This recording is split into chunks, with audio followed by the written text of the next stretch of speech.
today. Did Joe Biden threaten his own citizens with nukes? And they called Donald Trump the fascist. Nancy Pelosi announces the creation of a 1-6 commission. And if you are a young man who has had heart problems due to the COVID vaccine, the CDC says, don't worry, just take more of the vaccine. All right, we've got a lot coming up today to dissect, and it starts right now.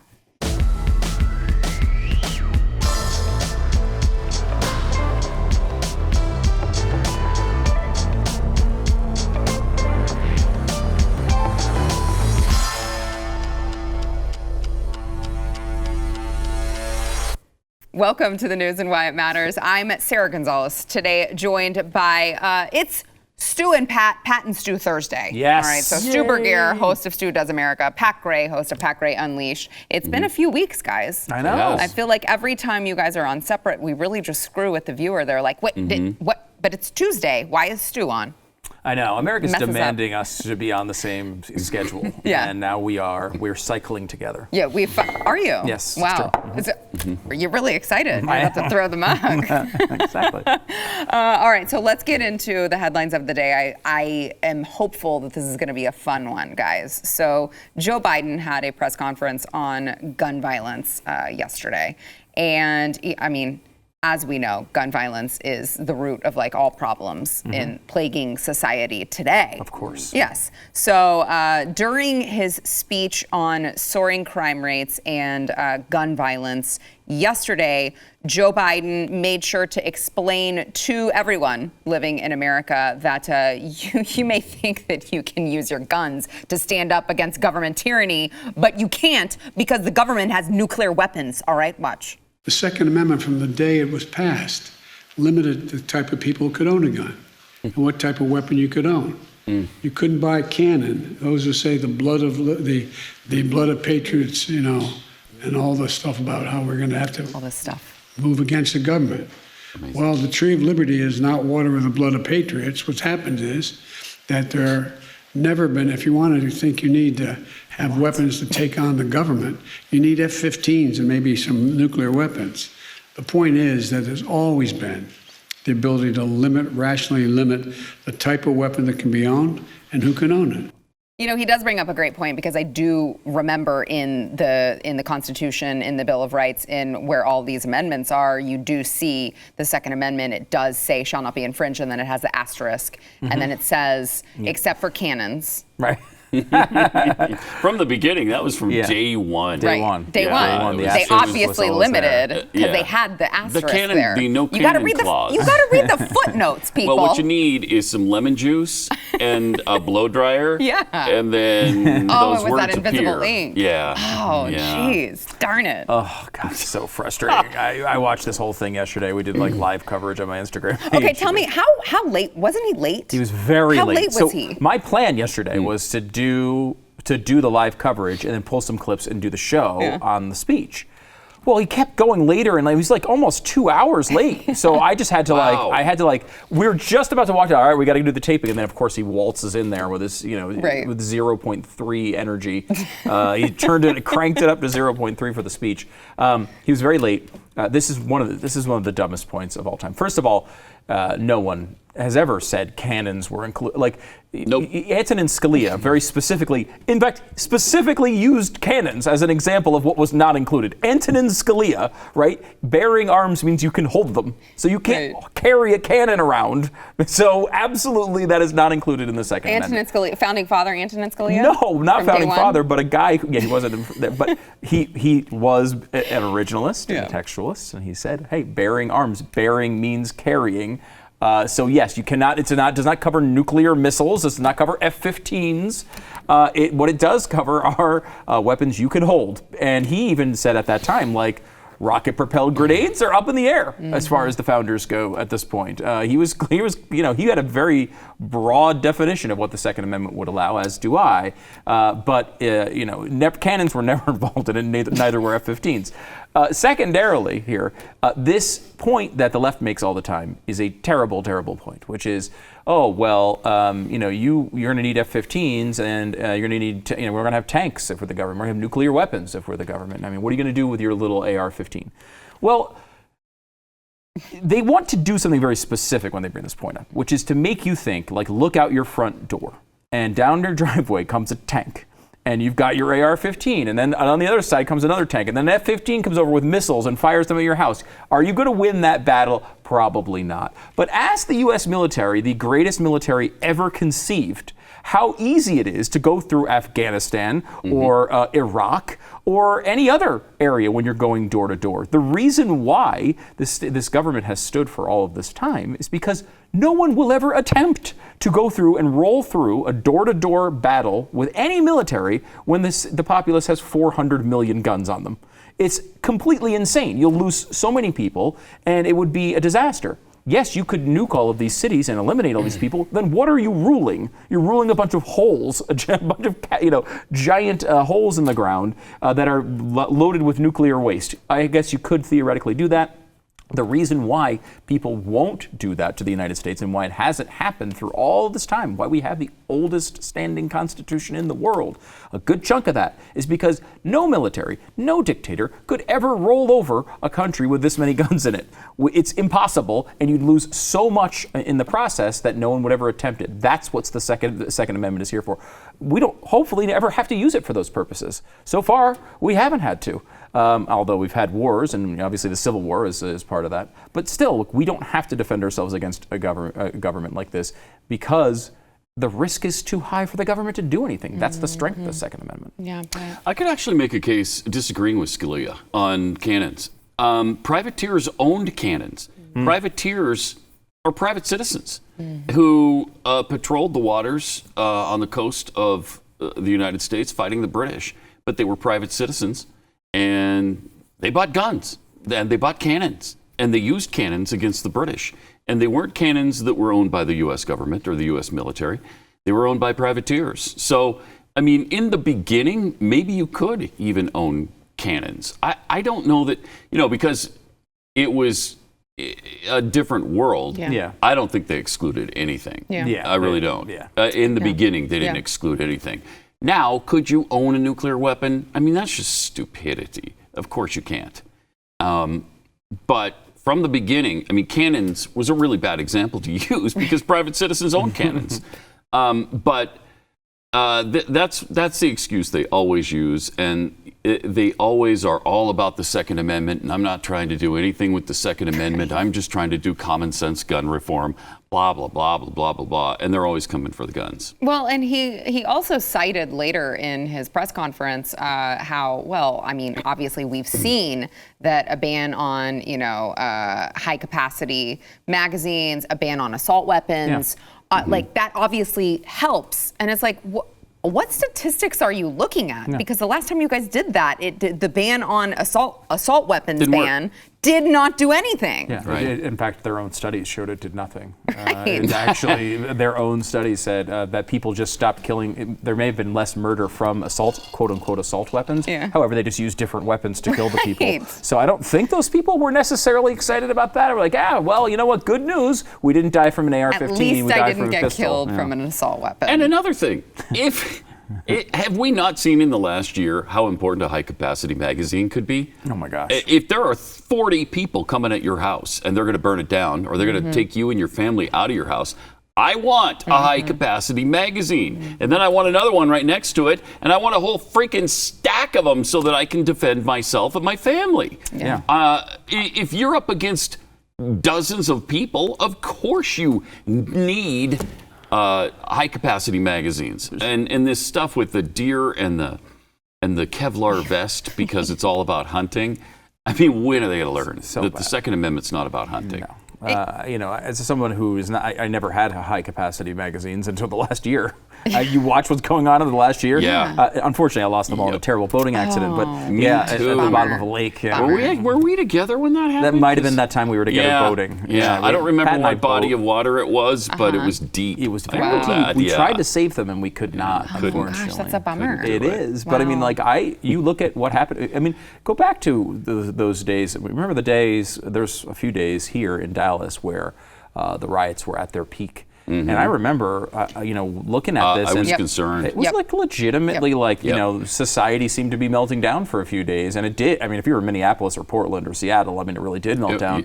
But like even in other cities, there were real problems and you didn't know what was going to happen. You didn't know where your protection was. If you're not protecting yourself, then you're advocating. I'm going to do it backwards 5 times, but you know what I'm saying. You're not fulfilling your duty. Is what I would say. Abdicating. Thank you. That was one of those words I just got stuck in the middle of, and I didn't know how to get out of it. It was like I went the wrong way in a cul-de-sac.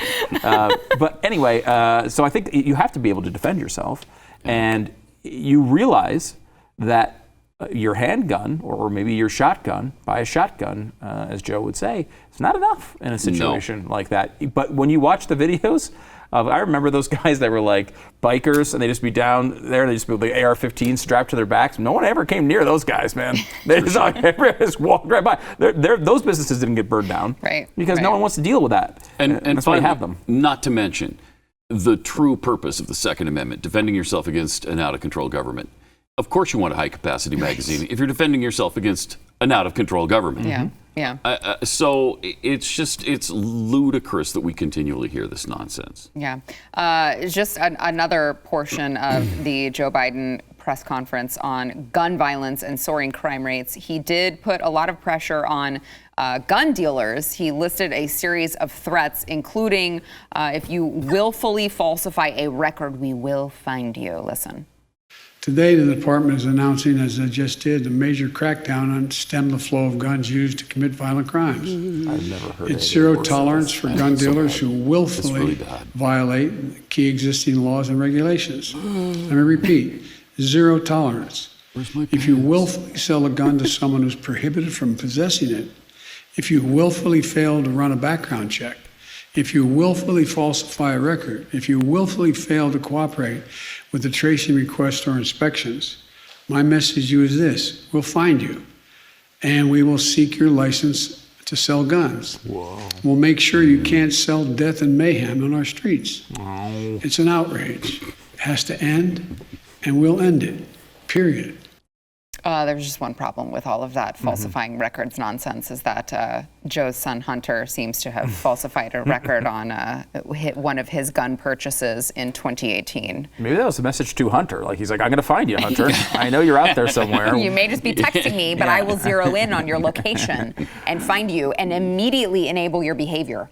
That was an amazing part of the speech. I'm glad you pulled that, because it's like, he's just telling you laws that exist and just saying that we're going to enforce laws that exist. Like, okay, we should have been doing that. Why weren't we doing that before? you weren't doing that, and now you're going to? I don't. Why do we have the laws in the first place? What were we doing before? And it's amazing that we have no tolerance for these people that go in and apparently commit some gun crime.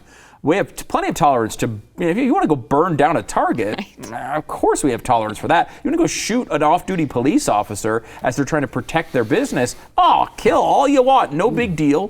We're not worried about that at all. They have no tolerance for people who commit gun crimes, apparently, and people who went into the Capitol on January 6th. Other than that, they have tolerance for every type of criminal. It's amazing. It is.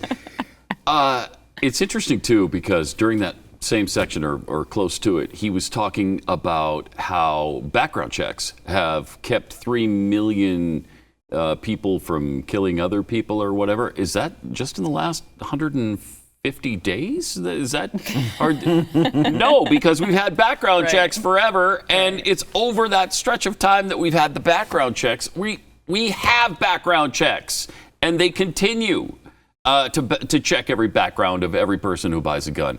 There's one tiny little segment of like 1% of gun sales or less where, it goes handed down to family members or at a gun show person to person. But virtually everybody goes through a gun check. And that's why, it's worked 3 million times, because we've had it for a long time. And almost none of the guns committing these, that are involved in committing these crimes are guns that were sold this way. I mean, it's just a total. I mean, there's part of me that sits every once in a while. I have these weak moments, and I think to myself, this is such a dumb point they make, but they make it all the time. why don't you just give it to them? Like, okay, fine. When you have a private check, you think like, so what? Like, it doesn't matter really. I mean, like, it's not like there's a huge. But the point is, no matter what, you have to remember, whatever they're asking for, they're going to ask for 50 things past that. So you give them one, they're going to take 51 instead of 50. Yep. There's no reason to ever give a freaking inch of ground in this debate because their goal has nothing to do with background checks. They know that 99% of guns go through background checks. What we're talking about here is them trying to eliminate these weapons from your hands, making it so you are a criminal for having one. That's their goal, and they are coming for AR-15s. Oh yeah, they are absolutely. They're going to come after the ones with the that are technically pistols first, and they're going to that's a big part of this. It's one of what he wants to do, and it's like, well, it acts like an AR-15, but it's technically a pistol. It would be outside of the walls of their stupid little assault weapons ban. They're going to come after those too, and now they can't have mine because mine's obviously at the bottom of that same lake. Right. Well, and they are also not just the AR-15s, but the AR-14s too, according to Joe Biden. Yeah, they're going after the AR-14s. Yeah, the 13s too. It's going to get really, really ugly. We've got a lot more to get into. First, we want to thank our sponsor, Omega XL. So if you are living in pain, maybe it's back pain, shoulder pain, whatever the case may be, what you might not know is that it's inflammation that is actually causing your pain. And unless you defeat the inflammation in your body, you may be on the way to permanent damage. That is where Omega XL comes in. It is backed by 35 years of clinical research, and it actually attacks the inflammation that is causing your pain. I would, since Pat Gray is on the show, just like to bring up, Pat, your little mishap with it was your elbow, right? Yeah, I don't even know where it came from. It just out of nowhere. It was inflamed, and then the pain radiated down my arm. And it got to the point where I couldn't even pick things up with my left arm, so I reluctantly tried. He was like, it's Omega the natural stuff. I don't want to try it, but I will. And it worked. Yeah. It worked. After a week, the pain was subsiding. And then after 2 weeks, it was completely gone. It hasn't been back. Yeah. So you guys are missing out if you are living with any sort of pain. It doesn't have to be that way. All right. Let's get you started. Order Omega XL now. You will get a second bottle for free if you go to omegaxl.com/news. That is omegaxl.com/news. It is natural, but it works. omegaxl.com/news. Nancy Pelosi today announced that they are proceeding with a 9/11 style commission, except for the riots, the insurrection of January 6th. Now, it is curious, you guys, because we just got done talking about how Joe Biden said, you don't stand a chance against the government because we have F-15s and we'll nuke you, but also simultaneously, they came really close that day at the Capitol to losing everything. They almost shut down democracy that day. It was so close. They were going to take their tiny little American flags and they were going to start decapitating people, and it was going to get really bad. And then they were going to jam it right into the eye of democracy. Yes. Bastards. Yes. So that we came really close to losing everything. We did. Everything that day. We did. Thankfully, we did not. Here is Nancy Pelosi announcing this committee. Watch. This morning, with great solemnity and sadness, Yes. I'm announcing that the House will be establishing a select committee on the January 6th insurrection. Again, January 6th was one of the darkest days in our nation's history. I've said it now 3 times. It is imperative that we establish the truth of that day and ensure that an attack of that kind cannot happen, and that we root out the causes of it all. The Select Committee will investigate and report on the facts and the causes of the attack, and it will report recommendations for the prevention of any future attack. And you can trust this committee will be totally unbiased, okay? Because Nancy Pelosi is here to tell you what the root causes may be. Watch. Please watch. Please watch. There are 2 actual paths. One is about the root causes of it, the white supremacy, the anti-Semitism, the Islamophobia, all the rest of it that was so evident when you see a sweatshirt on one of the people saying Camp Auschwitz. The other is the security of the Capitol and what it means to be ready for such an insurrection. While I think we could have been better prepared, I don't think anybody would have foreseen an insurrection incited by the President of the United States.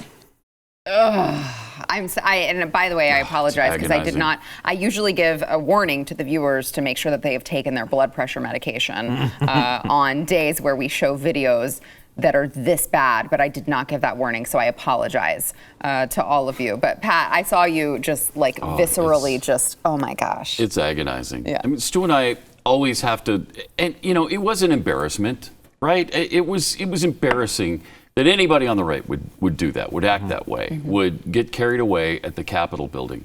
They have made this into such a monumental happening, though. One of the darkest days in American history. One person died, and she was in the mob. Right. I mean, they continually call it the deadly attack. It wasn't a deadly attack, except to one person in the mob. The other people died of natural causes. Yeah.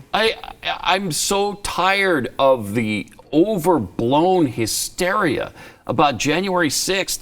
If it's an insurrection, charge someone with an insurrection. Charge them with treason. Not one person has been charged with treason or insurrection or anything of the kind. Yeah, no. Not one. In fact, there's an Indiana grandmother of 5 who was the first one to be sentenced in connection with all of this. And she pleaded guilty to a single misdemeanor count of parading in a Capitol building. Well, yeah, because here's what she did. She went into the Capitol building for 10 minutes. What? She didn't break anything, but she stood there. But she paraded. She paraded. That's not allowed. Walked around a little bit and then walked out. That is dark. Yeah. All right. That is some dark stuff. And what terrible insurrectionists. They were all unarmed. I mean, have you guys learned nothing from history? That's a bad insurrection. You're supposed to bring F-15s and nukes. Right. And they didn't bring any of that. Cannons, at least. At least. Bring some cannons. First of all, it's a very good time if you need a writing utensil to remind you about NancyPelosiSucksPen.com. Yeah, this is a very good time. After watching a video of her, I'm feeling it. It's interesting that, I can't add too much to what you said. I mean, it really is true. Like an insurrection is a bad description of it. It was a riot, I think. It was a riot. And you know what? It wasn't all grandmothers standing inside of the Capitol. It was people actually assaulting police officers, and I forgive no one for that. Stay away from the police officers. Don't do that to them. But the idea that there was a serious attempt to overthrow the government by these rioters is ludicrous. It's the dumbest thing I've ever seen, I think. It really is silly. I think it's the dumbest thing I've ever seen. I was listening to a guy who, I think he writes for Jacobin. He's a socialist. And they were talking about this, and they said, what do we think about these riots? And he said, I think we got to be careful here, like calling this an insurrection, because, what's going to happen next time we do something like this? And it's very true. Like, this happens all the time with socialists. If those are insurrection attempts, we're going to be calling these things insurrection attempts all the time. It really did make sense, because if there was a world in which people were capable of being honest, and I don't know what world this is. This is a mythical world. It's from some science fiction film, where they could look at this and say, okay, let's legitimately look into January 6th and see what happened. There were some really weird decisions made. Why? We learn now a little bit about that they did know some of this stuff may have been coming, and they didn't prepare for it. Why? I would like to know those answers. In addition, and I think it was a really fair trade-off to say, let's do the same thing with the riots in the summer. We had all this billions of dollars of property damage. Let's look at that. Let's see where the funding was coming for that stuff. What about these groups? Who are they associated with? Let's prosecute the people that we caught. You have to be an honest broker to do that. Yeah, I know. Let's prosecute the people. This is a crazy standard that we caught on film killing people and lighting things on fire. I'm not saying we have to prosecute every person who was at the rally. The same way we shouldn't be doing that with January 6th.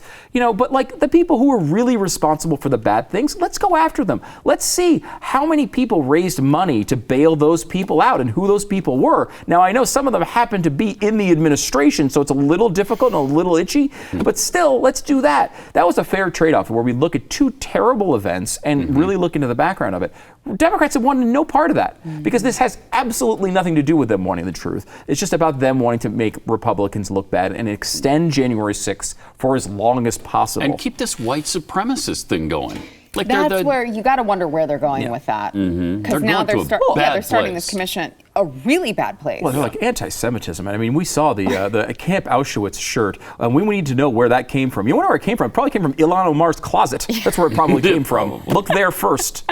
I mean, it did feel like she was just pulling everything out. Islamophobia. Yeah, like it's just like where's my Islamophobia? What? Where did that come up? I haven't heard that at all. I haven't either. Well, the funny, it's like they're just like listing their generic xenophobic. Yeah, xenophobic, all the phobias. anti-Semitic. Transphobic. Anti-Semitic is a really interesting part of that. In that, like, they just dealt with a scandal in their own ranks on anti-Semitism. It was more recent. It's complete and total gaslighting. And was there a guy who walked through that crowd in an anti-Semitic shirt that said Camp Auschwitz? Yes, that person is obviously horrible in every single way. You have multiple elected Democrats in Congress right now that think all of the same things as that guy. Yeah. All of them. Yeah. And they, every time that there's an issue about it, they're like, well, we think it's kind of almost a little tad bit wrong. They should correct themselves, and let's give them 14 opportunities to say anything that we can excuse and try to get away from the anti-Semitism. And then people like Ilhan Omar don't apologize. They don't even do that, the most basic thing to reverse what they've done, and no one seems to care. What was the official number of people at the Capitol building? Was it that were inside? 10,000 people there? I mean, that probably seems a little high even at the actual maybe Capitol. 5,000, 10,000. Even in that crowd of 5,000 or 10,000, you're going to see some nuts, right? Right, Absolutely. right. And that's who that guy was. He's a nut, and nobody agrees with him, and nobody followed him, and he probably didn't do anything. He's just a douchebag. Which, by the way, we were willing to give them whenever there was a man who came and shot up a congressional baseball field of Republicans. Right.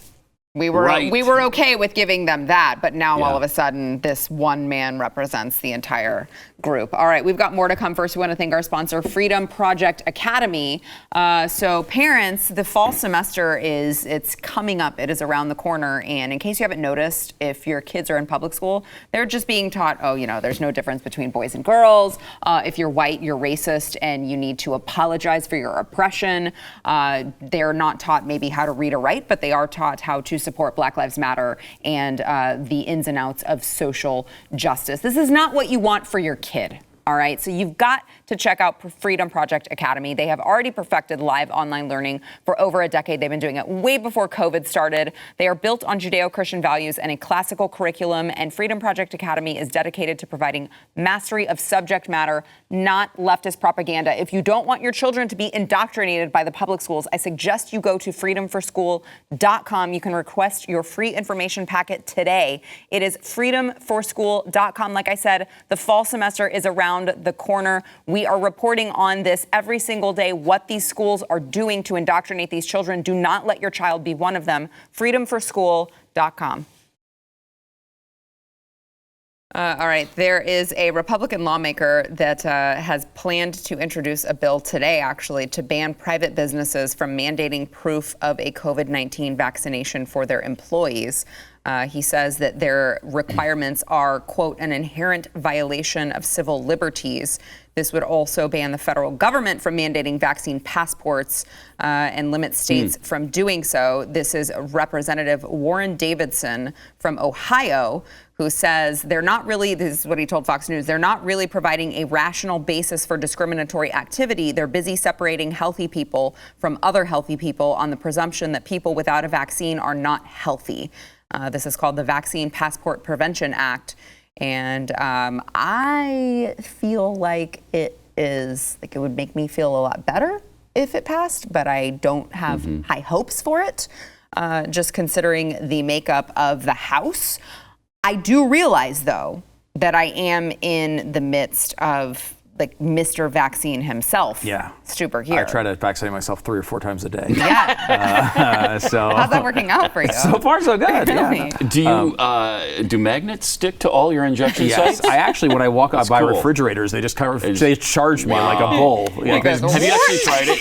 Have you tried it? You got to try it. Yeah, yes, nothing sticks. Yeah, nothing sticks. No, Nothing sticks to me. I know, it's terrible. That's too bad. He's just in on it. Yeah, no, that's true. That's true.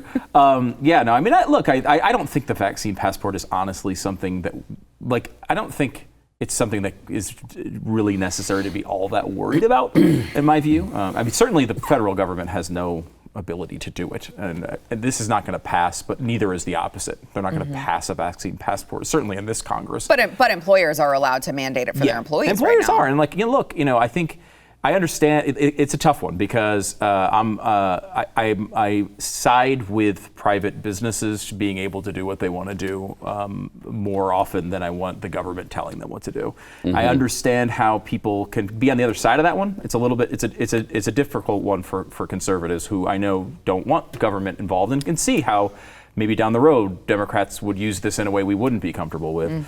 On the other hand, look, especially when you have a situation where the vaccine is available to everyone who above 12 years old who wants to take it, right?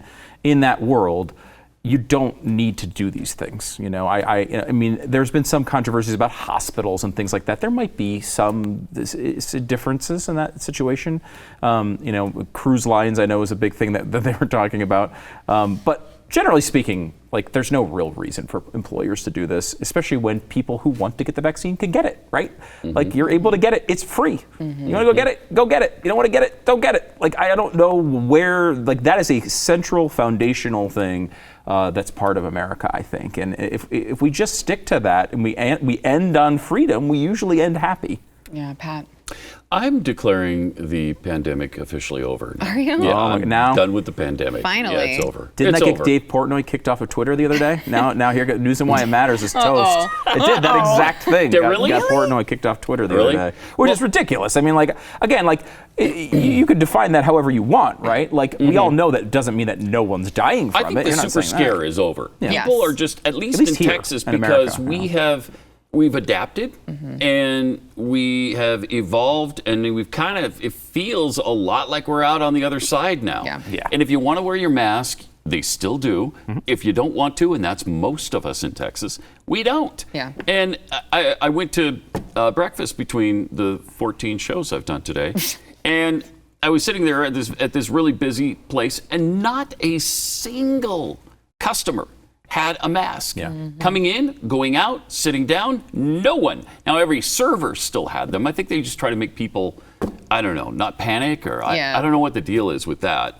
I think they see it as there's no real downside, right? Yeah. I think they see they're just in case. No, yeah, exactly. I'm saying for customers though. Most people now in the conservative media world, we have some exceptions here. I know my wife is one of them who will actually get pissed off at the restaurant for having their servers wear masks. But most people who aren't wearing them don't. There's no negative necessarily of someone wearing masks per se. Most people don't care. But the people who do care. So they actually might be. I think that's the theory. Although I think it's dumb. I think it's wrong. I think it's the wrong theory. But I think that's the way these companies are thinking at this point. And it's just, it feels a lot more normal now, right? Totally. Doesn't it? And it feels like you can go to baseball games, you can go to a basketball game. Pretty soon we're going to be able to go to football games again. And we're back to normal. It does feel like we're normal, mostly, aside from all of the myocarditis that's happening in young males and when that's they take the just vaccine. trying to prevent another flare-up. That's a weird thing. So let's talk about that for just a second before we have to go to break. So the CDC, they had this emergency meeting planned last week for this, this uptick in the myocarditis of young males who were taking the COVID-19 vaccine. It had to get canceled. I know it was you may think emergency meeting is an emergency. We definitely should have this because young men are at stake here. But then the Juneteenth national federal holiday was signed the day before. Nothing you could do. Right. You had to delay it. Right. It's Juneteenth. I mean, it's that holiday we all learned about 8 minutes ago. Yeah. It's coming up. So you gotta delay everything. They canceled that. So they just had a meeting where they just kind of snuck it in as well. So they did meet on the emerging evidence of myocarditis cases among newly vaccinated teens and young adults. And this group of the CDC did concede that there is a, quote, likely association between vaccination of young people, particularly males, and myocarditis. And they did, I would just like to say, publish new vaccine recommendations for people with a history of myocarditis and pericarditis. They do recommend, if you are in the scenario where you have myocarditis after your first dose of an mRNA COVID-19 vaccine, they say you probably should just you could skip it. However, if your heart has recovered, you could consider proceeding with the second dose. So you could just discuss. So whatever. Discuss with your Just do doctor. it So either way. right. I mean, you may be thinking you're a teen or you're a young adult and you have virtually no chance of succumbing to the actual virus. And maybe you might be thinking your heart. Maybe I would hey, I don't like an enlarged heart. Maybe I should just not take it. No. You should probably consider just going for that second dose. Yeah, I think that's Mr. exactly. Vaccine, I think you go with the fourth, fifth, sixth dose. Get them all at once. No, I mean, look, luckily most of this has been very minor and has been treatable. But honestly, I don't think it's crazy at all to just do one dose, especially as a teenager. Do you think it's crazy at all to just do 0 doses if you're a teenager? I don't think it's crazy, honestly. I mean, again, I am Mr. Pro-vaccine. Yes. I don't think it's crazy if I think if you have, in certain circumstances, like if you have if you happen to live with someone who is older and maybe in a immunocompromised state, you might want to consider it. But again, as we all know, in that age group, there's very little risk. It's very little risk. If you're going to have, the Johnson & Johnson vaccine, let me just throw this out here for a second, is out there, 1 dose. Right? Maybe that's a good way to go for younger people. It's also the one with the least demand because they banned it for 2 weeks for no reason. Over 1 in a million. Out of people. It scared the crap out of people. So I would say no reason. 1 out of a million, I believe 3 people. I should just, you're right. And 3 was lives or 3 three lives. people? It was 3 lives. Yeah, 3 people died of it. That they reported. Yeah, of course. I forgot what show I'm on. I'm sorry. But yeah, no, the rates were low, but still something to consider, particularly for young women, which is where almost all the effects were. I think right now we're just packaging them up and just shipping them to India. We're please take our vaccines. We're very much overstocked at this point. So that would be something. But again, there are certain borderline cases that where you could say as a parent, I don't want to do it, and I don't think there's any blame to go towards someone who's going to say, I don't want my 12-year-old freaking vaccinated with this right now. I think it's a totally natural thing. They're going to watch this. A lot of people are going to get it anyway, and we're going to have much more data. If you're going to wait a little bit, I think that's totally fine. We showed a chart on my show yesterday. That showed the age groups and the death rate of each age group, 0 to 19. Literally Basically 0 to 19, the death rate was 0.0%. 0%. It really doesn't. Then from 20 to 40 or something, it was 0.1%. The next group up to 54, I believe, was 0.5. The highest group, the highest, obviously, as you would expect, is 85 plus. Right. Even that group has a 10.4% death rate. 10.4%. But in perspective, that's really high for an illness. That's not like a normal thing. Yes, but they have a vaccine available that they can choose 100%, to get right, if they so 100%, choose. yes. So, all right, we got more to come, but we got to take a break. We'll be back. Yeah, it's that's why I think it's a good definition of it being over, right? Right.